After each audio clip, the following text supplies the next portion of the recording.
He ruled the greatest empire on earth. He commanded its armies, its riches, its millions, and he would have given it all away. This is the story of a man who never wanted power and who used philosophy to survive it. This is the life of Marcus Aurelius. Rome, the 2nd century. A serious young boy named Marcus grew up in wealth, yet he cared little for games or luxury. He loved learning, honesty, and quiet thought. The old emperor Hadrian noticed the boy's rare honesty and gave him a nickname, Verissimus, the most truthful. As a young man, Marcus discovered a philosophy that would anchor him for life, Stoicism, the art of staying calm and just in a world you cannot control. His teachers saw something rare in him. One of them, Rusticus, gave the young Marcus a worn copy of the teachings of Epictetus, a philosopher who had once been a slave. Read this, Marcus. The man who wrote it was born a slave, in chains. Yet he was freer than any emperor who ever lived. Learn why. It is not things that disturb us, but our judgments about things. The words struck him like lightning. If a man born a slave could find freedom within his own mind, then so could a boy chained to a throne he never wanted. He trained himself to need little, sleeping on the hard floor, wearing a rough cloak, but fate had a heavy plan for this gentle boy. Through a careful chain of succession, it was arranged that one day Marcus would rule Rome. It was the one thing he never wanted. He could not know it yet, but the crown he dreaded was about to become the heaviest burden any man had ever carried. In the year 161, Marcus became emperor. Almost at once, the world seemed to turn against him. In an act almost unheard of, Marcus refused to rule alone. He shared the throne with his adoptive brother, Lucius Verus, for power, he believed, was too heavy for any one man to carry. First came war in the east, against the mighty Parthians. Barely had it ended when the northern tribes shattered the frontier and poured into Roman lands. The art of living is more like wrestling than dancing. War erupted in the east. Then Germanic tribes stormed the northern frontier. For years, a man who loved books was forced to live in cold, brutal military camps. Then came something worse. A great plague swept the empire, killing millions. It reached even into his own home. Marcus had many children. He watched most of them die young.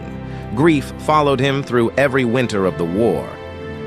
The sickness they would later call the Antonine Plague raged for 15 long years, killing perhaps 5 million people. Whole cities fell silent. He buried child after child, yet he was never allowed to stop, to grieve, or to rest. Rome still needed its emperor, and so he carried on. Do not act as if you had 10,000 years to live. While it is in your power, be good. Alone at night, surrounded by death and duty, Marcus did something remarkable. He picked up a pen, not to command, but to steady his own soul. He wrote reminders to himself, to stay just when others were cruel, to stay calm when everything burned, to do his duty without complaint. You have power over your mind, not outside events. Realize this, and you will find strength.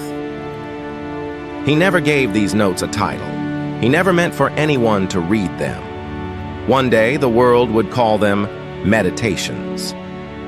But his philosophy was about to face its hardest test yet, a betrayal from the one man he trusted most.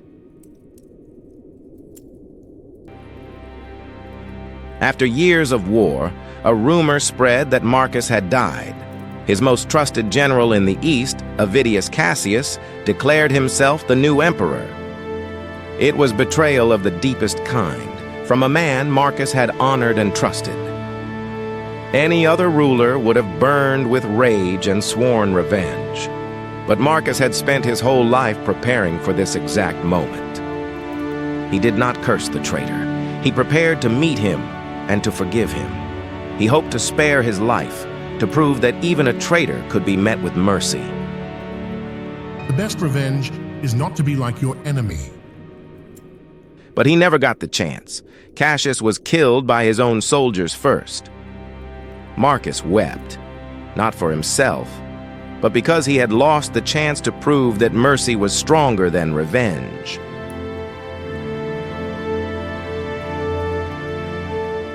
The wars never truly ended. The plague never fully lifted. Marcus grew old and sick on the same frozen frontier where he had spent most of his reign. He had ruled for 19 years.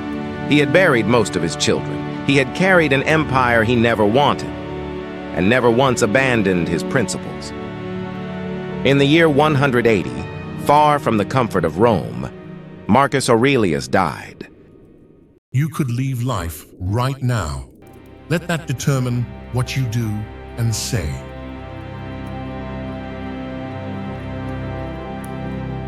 But Marcus carried one last burden that no philosophy could ever ease. His son, Commodus, the boy who would inherit everything, was vain and cruel, and all the things his father was not. He tried to raise the boy well, to teach him virtue and duty, but some souls cannot be shaped, and Marcus knew, with a father's quiet grief, exactly what his son might become. Commodus, a ruler's greatest victory is not over his enemies, it is over himself. Never forget that. Yes, Father, whatever you say. Everything we hear is an opinion, not a fact. Everything we see is a perspective, not the truth. And so he did what he had always done. He accepted what he could not control, and did his duty to the very end, even knowing his life's work might be undone by the boy he loved.